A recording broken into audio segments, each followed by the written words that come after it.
Yes, nguhaye ikaze kuri Bosco and Novo Empire, by'umwihariko abantu mukomeje kugenda mukanda subscribe, waba uri mu Rwanda cyangwa se uri hanze y'u Rwanda, nguhaye ikaze muri iki kiganiro. Mbere na mbere ndatangira nshima Imana kubera ko yakumiriye ibintu byinshi cyane byagomba kuza kuba byaba kandi bibi. Nyuma yuko inama ziteranye, abantu batari beza bagashaka gusiba channel ya Bosco Empire ndetse n'ayandi macana atandukanye, ngo kubera ngo ibiganiro ngo twagiye dukora byari birimo ukuri, ariko mu rwego kugira ngo bazimanganye kwa kuri bahitamo kuba bashaka kuba bakwanduza amacano yacu cyangwa se ngo bayasibishe. Ariko mbere yuko wenda nza kuvuga ibintu byinshi, ndabanza buno butumwa mbohereze direct ku muntu bita Murindahabirene. Bro, ngewe ndagira ngo wenda maze kubwira ikintu kimwe no mu bantu utagomba ko wakinisha. Ngiye ntabwo wakombye kubukira ku rutonde rw'abantu bagomba kuba bakinishwa, haba mu buryo wenda bw'amagambo cyangwa se mu buryo bw'ibikorwa, ko ntawe ushobora kuza kuba nahurira nawe. Ndemera neza ko kwiza imbuga nkoranyambaga za YouTube ushobora kuza kuba ko kundenze, ariko nta kindi kintu ndusha nuko waje ngewe ntaraza. Cyangwa icyo maze nyikubwira, n'undi munsi mu gihe ugiranye ikibazo n'umunyarwanda mugenzi wawe, ntukajye witwaza izina ufite cyangwa se ngo amafaranga utunze uhitemo kuza kuba wakwihanira. Kuko ushobora kuza kwihanira ugashaka gufata ikintu cyonyine mfite mu isi cyo guhomba, warangiza ukagambira ugafata umugambi wo kukimpombya, nanjye narangiza nkakuzira, kandi nakuzira nabi cyane, ku buryo kumbwira ngo ndahagara imbere y'umucamanza ndi kuburana ngo navuze ngo ngiye nakwemera nkajyayo ndi kuburana ngo nakoze gutya cyangwa se ibyo nakoze nabikoze gutya. Mu magambo makeya, ni wongera kugirana ikibazo n'umunyarwanda mugenzi wawe ntukihanire, uzaye ugenda ujye mu nzego za leta ujye gutanga ikirego, hanyuma bo ahura n'uwitwa Julius Chita, nkeka ko ari nawe muntu waje kuza kuba yagufata akagushuka gushyiramo ibintu by'ubugoryi, gufata ama YouTube channel ukajya gute ugashaka kuyasiba. Inama zarateranye bari kwiga ku biganiro twakoze kugira ngo bajye kudufungisha, ariko basanga bo ubwabo niba bagiye mu nzego za leta bo bari buze gufungwa. Ko byari kuza kuba byagorana gufata ikiganiro cyangwa se video ya Murindahabirene yasohotse ari mu rusengero bita ngo Sunrise Church muri Vancouver, Canada, ari kubeshya abakristo ko witwa Vestina ataririmbye kubera ko atameze neza, yagiye kwa muganga. Ibyo ngibyo byatumye abantu bavuga ngo ese ntiwabona Vestina nawe tumubuze nk'uko twari tumaze iminsi tubuze uwitwa Gogogoro yose wari ufite uburwayi bukabije, bakajya kumubyinisha Uganda bikarangira buze ubuzima n'ubutabera bukabura. Inkuru zarakozwe zivuga ngo ese Vestina yaba yakuyemo inda, cyane ko yanatangazaga yuko yageze mu rugo agafata icyayi kirimo isabune. Ibyo byose byavuzwe biturutse ku bwenge buke bwa Murindahabirene. Nubwo kubanza gutekereza icyo ugiye kuvuga mu kiganiro cyawe, umenye ngo abansesengura baragendera kuki, umenye ibyo uvuga n'ibyo utagomba kuvuga, wowe ka-uploading ibintu byose. Ikibuga cyamara kwicurika ukaza gukora ibintu by'ubujiji by'ubuzanga. Ese ubwo urumva kiriya ni igikorwa cy'ubutwari wari ukoze, cyane ni igikorwa cy'ububwa. Kiriya ni igikorwa cy'ububwa buri mu YouTuber wese atakombye kuba atekereza gukora. Kubyuka ukavuga ngo umuntu wese ufite ifoto yanjye kuntuza kuri thumbnail ye ica rigomba gusibwa. Bira ni ibintu byoroshye cyane, ariko nanone biba bigoye kugira ngo YouTube ifate channel y'umuntu yisibe, bica mu manza ziremereye. Ibyo byose ndaza kubabwira ukuntu byagiye bigenda, n'ukuntu hari abantu bamaze kwipanga akazi ku buryo ki bagomba kuza ko barya amafaranga yacu, bigize ngo abakomisiyoneri bagomba kuduhuza na Murindahabirene. Ariko ibi byose murabizi neza ko nta kintu kimwe mwabikozeho. Ariko Imana ishimwe ko twicaye ku mamashini ya. Ibyo ngibyo byatumye ikirego Murindahabirene yashaka gutanga muri RIB atagitanga, kubera ko yaje kugenda agongwa n'ingingo zimwe na zimwe abantu bireferagaho bakora inkuru zabo. Kuko byari kugorana gusobanurira abantu ukuntu Murindahabirene yavuze ko Vestine ataririmbye kubera ko yari arwaye, yagiye kwa muganga. Icyo kintu akimara kugitangaza, abantu bati uyu mwana w'umukobwa bari kumukoresha akazi kenshi cyane kandi ashobora kuza kuba atwite. ataza no kuza kuba yavamo n'inda. Ibyo ngibyo byaramukomaguye kugira ngo uze kuza kubona ko afite amazi mu mutwe. Bukeye yakora ikiganiro abwira Vestina ngo isobanure kuvugwaho.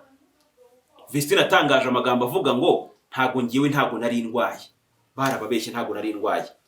Kandi amakuru mfite nuko muri Sunrise Church Vancouver hari abakristo batewe agahinda no ku Vestina mu by'ukuri yabashimije ku gatandatu, hanyuma ku cyumweru ntaboneke, bitanga amafaranga yo kumurwaza. Kandi ibyo ngibyo bikorwa umukobwa atarwaye ari muzima,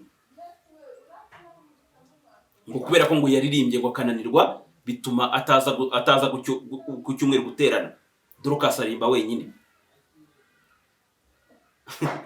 Ibyo ngibyo nyine just ubwo bivaho, byari kuza kuba byabona no kugira ngo nguze kuza kubajya gutanga ibirego mu gihe inkuru zakorwaga zari shingiye ku nkuru zo ubwayo wagize gute wakoze utabitekerejeho, utafashe umwanya wo gutegura bati se nindamuka bino jambo nisohoye society iraryakira gute, by'umwihariko ugatekereza kuri babanzi bawe batakumva. Ibyo ngibyo ubwo byavuyeho, ikirego birangiye batagitanze. Ari naho uwitwa Yampano ntabwo ndibuze kuba nabyinjiramo cyane, kuko iyo wumvishe ubugome Yampano yakorewe nibwo tuvuga ati bano bajama burya dukina n'ibintu tutazi. Umuntu akakurangiza neza akakwica, ukanaza bati nyamara ndi gupfa ugasanga nta n'ikintu ashaka kubikoraho. Ariko njye nakubwiye ngo ntiwongere kuko nsanga bamaze gupanga uburyo ki bagomba kuza ko barya amafaranga ngiyeho. Kamarade yumvikanye na Korode yuko agiye kubimufashamo, hanyuma ngo izo strike bakazimukuriraho. Ikibazo cya Korode bakigeza kuri Kiramani, kubera Kiramani ameze nka supplier, cyangwa se niwe muntu ushobora kuza kuba afite mu biganza abatumirwa ba MI Empire, ku buryo yitwa Kiramani aramutse arakaye akavuga ati ngewe nta muntu nshaka uzava mu itimu yanjye ngo ajye kwa Emirene gukora ibiganiro. Ibyo ngibyo Kiramani aramutse abikoze, Emirene yajya hasi, ko n'ubundi icyo acuruza ni abakinnyi ba Kiramani ndetse ngo nabo bahanzi ngo afasha. Abeshya ko afasha, ko abonye ntabwo nemera ko umuntu yagufasha wagukorere nk'ibyo yabakoreye. Noneho nibisanga muri society ari nziza, batangiye kugira bafata ibibazo bo ubwabo bacumbikiye mu ngo zabo, batangiye kugira bishakira mu bandi bantu batazi niyo biva niyo bijya. Mu gihe n'abagukikije bo ubwabo bagufitemo inyungu nta mwe bari kukugirira, nta muntu ufite umwanya byari ntango nyine bidafite biri no sense, kubera ko wenda izina keka ko afite ntago akirifite. Imbaraga zo kwa Mwindi Hayirinde zaramurangije buryo nasezera, ugasanga n'abantu ntabwo banabyitayeho. Nge nagumye muri parking, ngiye kubona mbona umuntu bita ngo Punditi arasohotse, ndamusuhuza, urumva ko yaranze kumbuga nkoranyambaga nanjye muzi, ngo twari duhuye, aransuhuza, ndabase umuntu bita Irene ari hejuru, arambwira ati ntago ahari, ndetse kuva yamenye neza ko mwaje hano ntago yabakishe. Gusa niyo Bosco arahari, umuntu bita Bamporiki Duwara arahari, Pastor Claude arahari, ba Kamarade barindani, abati nta kibazo kanje bategereze. Ngiye kubona mbona Pastor Claude aramanutse, araza turahura tuganira ku kibazo dufite, arambwira ati ngiye cano yanjye kano kanyu ko isagonda ritera ni nako iri kugenda isatira iminsi 7 yo kuza kuba yasibwa. Ngira Claude ati wipanika kuko ubwo iminsi 7 baguhaye harimo no kuba izo strike wazidekara. Byari bigoye ko umuntu ashobora kuza kuba yatora gatotsi, ko n'ubundi abohirizaga strike bacungaga ya masaha ya saa 8 saa 9 z'ijoro, nibwo baga bari ku makompyuta bari kugira gute bari kohereza. Ariko nanjye gihe nanjye nabaga nicaye nzi neza ko mfite internet iri furu n'aba IT banjye bo igisasu bacyoheza tugisama dukuraho, bohereza dusama dukuraho, boheza nyine just ibintu nk'ibyo ngibyo bari bakubwira ngo utakwishe n'ubundi birangiye gize gute agukereresha. Nagiye kubona mbona Claude mu gitondo ari ku ikiganiro arambwira ngo za strike Umwindi Habiri nazize gute azinkuriyeho. Arambwira ati nawe usaba ati ndagapfusha rukara nta wacu wapfuye atyo, ntago nge ndibuze kwangiza izina ryanjye ngo ndigusama ngo Bosco Empire bagitware ngenda tangira indi. Kandi iyo ngende butangira ubundi siraza kumara 2 months itaraza mu Banyarwanda. abakunze Bosco Empire barayibura batangiye kujya base yagiye umujene yagiye byanze kunze baraza kumenya inkuru yaho ngomba kuza kuba ndi n'ubundi bidatinze biri buze kuza kuba byakorwa. Reka ngushimire niba wakoze subscribe kuri Bosco Empire ndetse na Novo Empire, uri umuntu w'ingenzi cyane. Ubwo urakora like, share and comment kugira ngo ibintu bize kuza kuba byaba bra ubwo Imana ihabwe icyubahiro, kubera ko YouTube cye na Bosco Empire kuba kundo kuri yamaze kuza kuba yagaruka, Satani yamwaye aze kuza kuba yagira gute yashakira ahandi.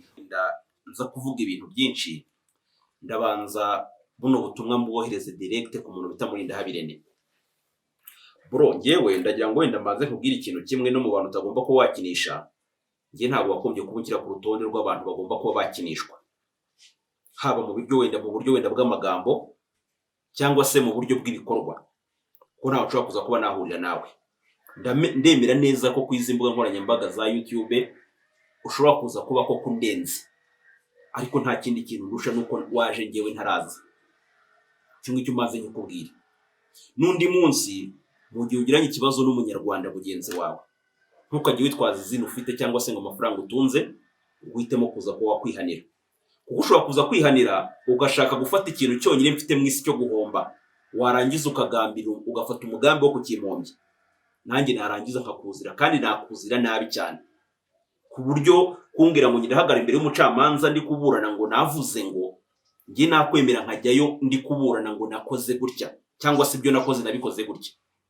Mu magambo makeya, ni wongera kugirana ikibazo n'umunyarwanda mugenzi wawe ntukihanire, uzaye ugenda ujye mu nzego za leta ujye gutanga ikirego, hanyuma bo ahura n'uwitwa Julius Chita, nkeka ko ari nawe muntu waje kuza kuba yagufata akagushuka gushyiramo ibintu by'ubugoryi, gufata ama YouTube channel ukajya gute ugashaka kuyasiba.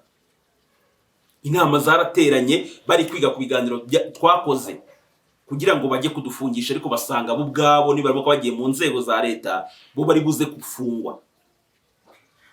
Ko byari kuza kuba byagorana gufata ikiganiro cyangwa se video ya Murindahabirene yasohotse ari mu rusengero bita ngo Sunrise Church muri Vancouver, Canada, ari kubeshya abakristo ko witwa Vestine ataririmbye kubera ko atameze neza yagiye kwa muganga. Ibyo ngibyo byatumye abantu bavuga ngo ese ni wabona Vestine nawe tumubuze nkuko twari tumaze iminsi tubuze uwitwa Gogogoro yose wari ufite uburwayi bukabije, bakajya kumubyinisha Uganda bikarangira buze ubuzima n'ubutabera bukabura. Inkuru zarakozwe zivuga ngo ese Vestine yaba yakuyemo inda, cyane ko yanatangazaga yuko yageze mu rugo agafata icyayi kirimo isabune. Ibyo byose byavuzwe biturutse ku bwenge buke bwa Murindahabirene. Nubwo kubanza gutekereza ibyo ugiye kuvuga mu kiganiro cyawe, umenye ngo abansesengura baragendera kuki, umenye ibyo uvuga n'ibyo utagomba kuvuga, wowe ka-uploading ibintu byose. Ikibuga cyamara kwicurika ukaza gukora ibintu by'ubujiji by'ubuzanga. Ese ubwo urumva kiriya ni igikorwa cy'ubutwari wari ukoze, cyane igikorwa cy'ububwa. Cyane igikorwa cy'ububwa buri mu YouTuber wese atakombye kuba atekereza gukora. Kubyuka ukavuga ngo umuntu wese ufite ifoto yanjye kunuza kuri thumbnail ye ica rigomba gusibwa. Bira ni ibintu byoroshye cyane, ariko nanone biba bigoye kugira ngo YouTube ifate channel y'umuntu yisibe, bica mu manza ziremereye. Ibyo byose ndaza kubabwira ukuntu byagiye bigenda n'ukuntu hari abantu bamaze kwipanga akazi ku buryo bagomba kuza ko barya amafaranga yacu, bigize ngo abakomisiyoneri bagomba kuduhuza na Murindahabirene. Ariko ibi byose murabizi neza ko nta kintu kimwe mwabikozeho, ariko Imana ishimwe ko twicaye ku mashini ya. Ibyo ngibyo byatumye ikirego Murindahabirene ashaka gutanga muri RIB atagitanga, kubera ko yaje kugenda agongwa n'ingingo zimwe na zimwe abantu bireferagaho bakora inkuru zabo. Kuko byari kugorana gusobanurira abantu ukuntu Murindahabirene yavuze ko Vestine ataririmbye kubera ko yararwaye yagiye kwa muganga. Icyo kintu akimara kugitangaza, abantu bati uyu mwana w'umukobwa bari kumukoresha akazi kenshi cyane, kandi ashobora kuza kuba atwite, ataza no kuza kuba yavamo n'inda. ibyo ngibyo byaramukomaguye kugira ngo uze kuza kubona ko afite amazi mu mutwe. Bukeye akora ikiganiro abwira Vestina ngo isobanure kuvugwaho. Vestina atangaje amagambo avuga ngo ntago nari ndwaye, barababeshye, ntago nari ndwaye. Kandi amakuru mfite nuko muri Sunrise Church Vancouver hari abakristo batewe agahinda no ku Vestina mu by'ukuri yabashimije ku gatandatu, hanyuma ku cyumweru ntaboneke, bitanga amafaranga yo kumurwaza. Kandi ibyo ngibyo bikorwa umukobwa atarwaye ari muzima, ngo kubera ko ngo yaririmbye ngo kananirwa bituma ataza ku cyumweru guterana. Dorcas arimba wenyine. Ibyo ngibyo nyine just ubwo bivaho, byari kuza kuba byagorana no kugira ngo uze kuza kubajya gutanga ibirego mu gihe inkuru zakorwaga zari shingiye ku nkuru zo ubwawe wagize gute wakoze utabitekerejeho, utafashe umwanya wo gutegura bati se nindamuka bino jambo nisohoye society iraryakira gute, by'umwihariko ugatekereza kuri babanzi bawe batakumva. Ibyo ngibyo byavuyeho, ikirego birangira batagitanze. Ari naho uwitwa Yampano ntabwo ndibuze kuba nabyinjiramo cyane, kuko iyo wumvishe ubugome Yampano yakorewe nibwo tuvuga ati bano bajama burya dukina n'ibintu tutazi. Umuntu akakurangiza neza akakwica, ukanaza vuga ati nyamara ndi gupfa ugasanga nta n'ikintu ashaka kubikoraho. Ariko njye nakubwiye ngo ntiwongere kuko usanga bamaze gupanga uburyo ki bagomba kuza ko barya amafaranga ngewe. Kamarade yumvikanye na Korode yuko agiye kubimufashamo, hanyuma ngo izo strike bakazimukuriraho. Ikibazo cya Korode bakigeza kuri Kiramani, kubera Kiramani ameze nka supplier, cyangwa se niwe muntu ushobora kuza kuba afite mu biganza abatumirwa ba MI Empire, ku buryo yitwa Kiramani aramutse arakaye akavuga ati ngewe nta muntu nshaka uzava mu itimu yanjye ngo ajye kwa Emirene gukora ibiganiro. Ibyo ngibyo Kiramani aramutse abikoze, Emirene yajya hasi, ko n'ubundi icyo acuruza ni abakinnyi ba Kiramani ndetse ngo nabo bahanzi ngo afashe. Abeshya ko afasha, kwabonye ntago nemera ko umuntu yagufasha ngo agukorere nk'ibyo yabakoreye. Noneho nibisanga muri society ari nziza, batangiye kugira bafata ibibazo ubwabo bacumbikiye mu ngo zabo, batangiye kugira bishakira mu bandi bantu batazi niyo biva niyo bijya.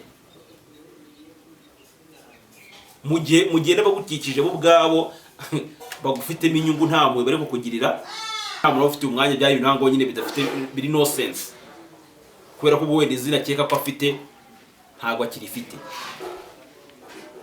Imbaraga zo kwa Mwinda Hayirinde zaramurangije buryo nasezerano, ugasanga n'abantu nta nubwo banabyitayeho. Nge nagumye muri parking, ngiye kubona mbona umuntu bita ngo Punditi arasohotse, ndamusuhuza, urumva ko yaranze ku mbuga nkoranyambaga nanjye muzi, ngo twari duhuye, aransuhuza ndabase umuntu bita Irene ari hejuru, arambwira ati ntago ahari, ndetse kuva yamenye neza ko mwaje hano ntago yabakishe. Gusa niyo Bosco arahari, umuntu bita Bamporiki Duwara arahari, Pastor Claude arahari, ba Kamarade barindani, nabati nta kibazo kanje mbategereze. Ngiye kubona mbona Pastor Claude aramanutse, araza turahura tuganira ku kibazo dufite, arambwira ati ngiye cano yanjye kano kanyu ku isegonda ritera ni nako iri kugenda isatira iminsi 7 yo kuza kuba yasibwa. Ngira Claude ati wipanika kuko ubwo iminsi 7 baguhaye harimo no kuba izo strike wazidekarara. Byari bigoye ko umuntu ashobora kuza kuba yatora gatotsi, ko n'ubundi abohirizaga strike bacungaga ya masaha ya saa 8 saa 9 z'ijoro, nibwo baga bari ku makompyuta bari kugira gute bari kohereza. Ariko nanjye ugiye nanjye nabaga nicaye nzi neza ko mfite internet iri furu, n'aba IT banjye bo igisasu bacyoheza tugisama dukuraho, bohereza dusama dukuraho, boheza nyine just ibintu nk'ibyo ngibyo bari bakubwira ngo utakwishe n'ubundi birangiye gize gute agukerereje. Nagiye kubona mbona Claude mu gitondo ari ku ikiganiro, arambwira ngo za strike Mwinda Hayirinde nazize gute azinkuriyeho. Arambwira ati nawe usaba imbaraga, ati ndagapfusha Rukara nta wacu wapfuye atyo, ntago nge ndibuze kwangiza izina ryanjye ngo ndi gusama ngo Bosco Empire bagitware ngenda tangira indi. Kandi iyo ngende butangira ubundi siraza kumara tuma itaraza mu Banyarwanda, yo biri buze kuza kuba byakorwa. reka ngushimire niba wakoze subscribe kuri Bosco Empire ndetse na Novo Empire, uri umuntu w'ingenzi cyane. Ubwo urakora like, share and comment kugira ngo ibintu bize kuza kuba byaba bra ubwo Imana ihabwe icyubahiro, kubera ko YouTube channel Bosco Empire kuba kundo kuri yamaze kuza kuba yagaruka, ubwo Satani yamwaye aze kuza kuba yagira gute yashakira ahandi. Ubwo ibindi Imana duhana umugisha naho gutaha. Ciao. Bro, ngewe ndagira ngo wenda maze nkubwira ikintu kimwe no mu bantu utagomba ko wakinisha. Ngiye ntabwo wakombye kubukira ku rutonde rw'abantu bagomba kuba bakinishwa, haba mu buryo wenda bw'amagambo cyangwa se mu buryo bw'ibikorwa, ko ntawe ushobora kuza kuba nahurira nawe. Ndemera neza ko ku izi mbuga nkoranyambaga za YouTube ushobora kuza kuba ko kundenze, ariko nta kindi kintu ndusha nuko waje ngewe ntaraza.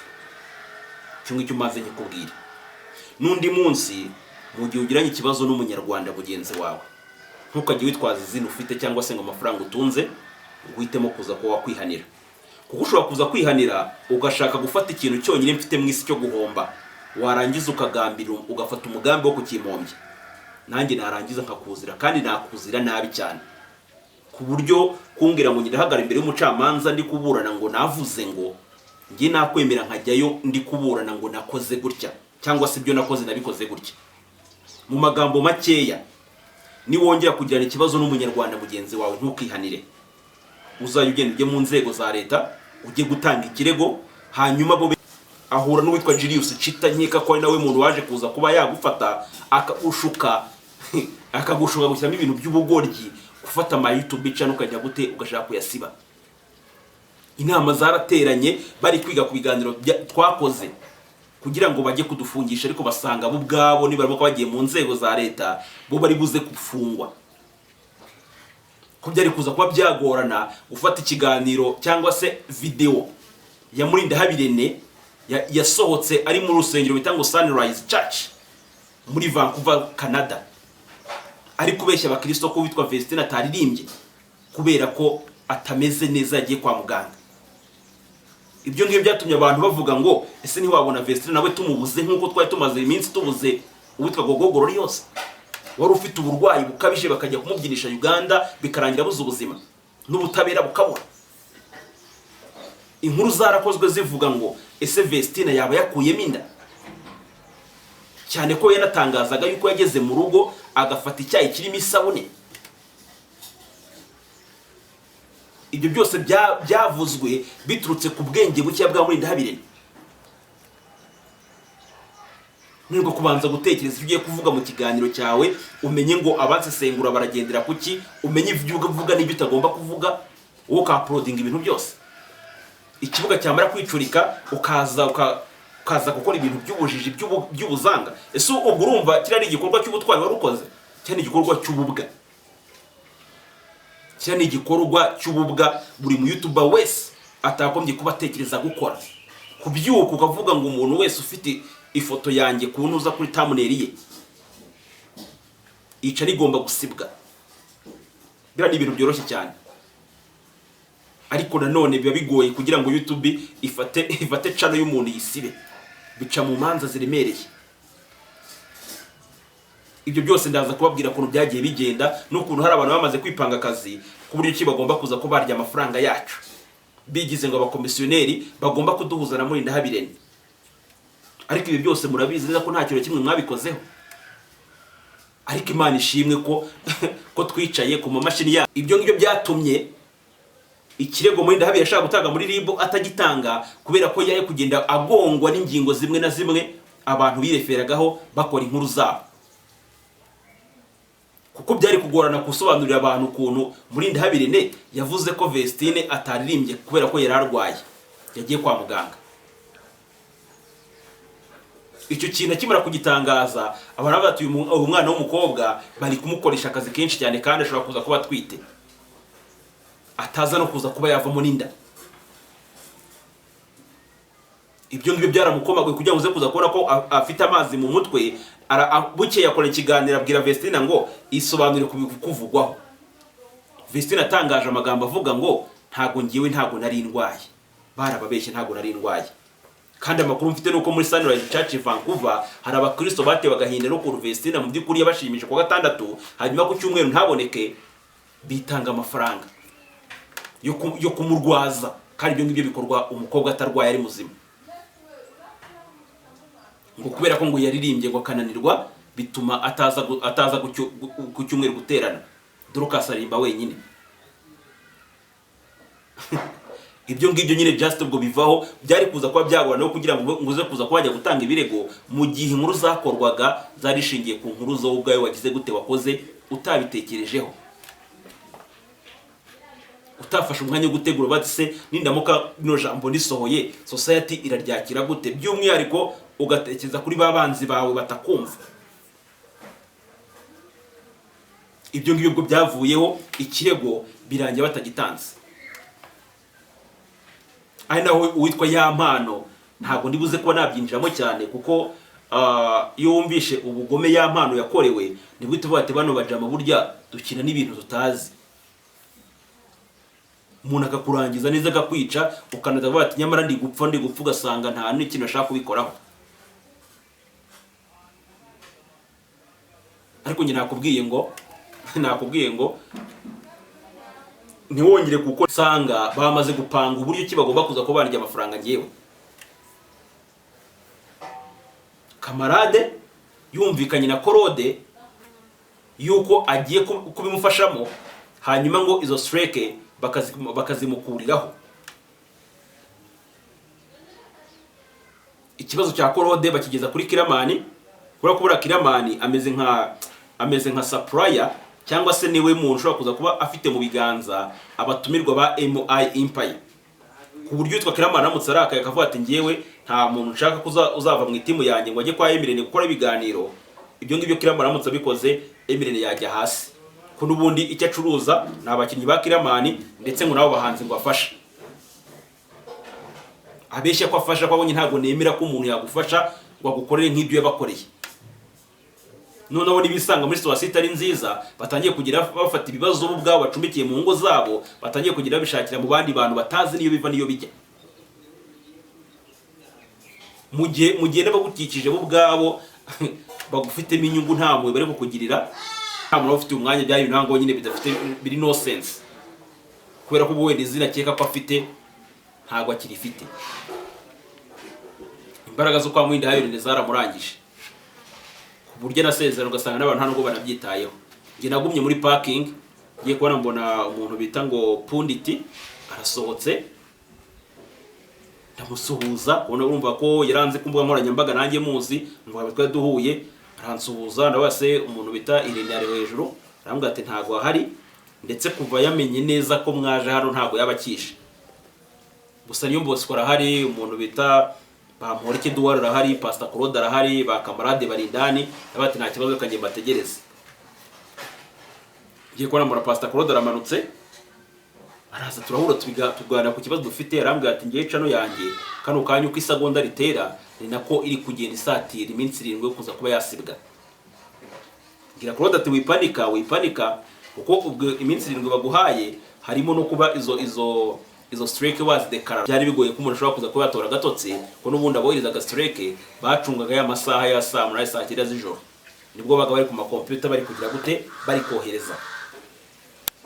Ariko nanjye nanjye nabaga nicaye nzi neza ko mfite internet iri furu n'aba IT banjye bo igisasu bacyoheza tugisama dukuraho, bohereza dusama dukuraho, bohereza nyine just ibintu nk'ibyo ngibyo bakubwira ngo utakwishe n'ubundi birangiye gize gute agukereresha. Nagiye kubona mbona Claude mu gitondo ari ku ikiganiro arambwira ngo za strike Mwinda Hayirinde nazize gute azinkuriyeho. Arambwira ati nawe usaba barati ndagapfusha rukara nta wacu wapfuye atyo, ntago nge ndibuze kwangiza izina ryanjye muri gusama ngo Bosco Empire bagitware ngenda tangira indi, kandi iyo ngende butangira ubundi siraza kumara tumansi itaraza mu Banyarwanda. Abakunze Bosco Empire barayibura, batangiye kugira base yagiye he umujene yagiye byanze kunze baraza kumenya inkuru yaha ngomba kuza kuba ndi n'ubundi bidatinze biri buze kuza kuba byakorwa. Reka ngushimire niba wakoze subscribe kuri Bosco Empire, ndetse na Novo Empire. Uri umuntu w'ingenzi cyane, ubwo urakora like, share and comment kugira ngo ibintu bize kuza kuba byaba bra ubwo Imana ihabwe icyubahiro, kubera ko YouTube cyo na Bosco Empire kuba kundi ukuri yamaze kuza kuba yagaruka, ubwo Satani yamwaye aze kuza kuba yagira gute yashakira ahandi. Ubwo ibindi Imana duhana umugisha naho gutaha. Ciao ciao.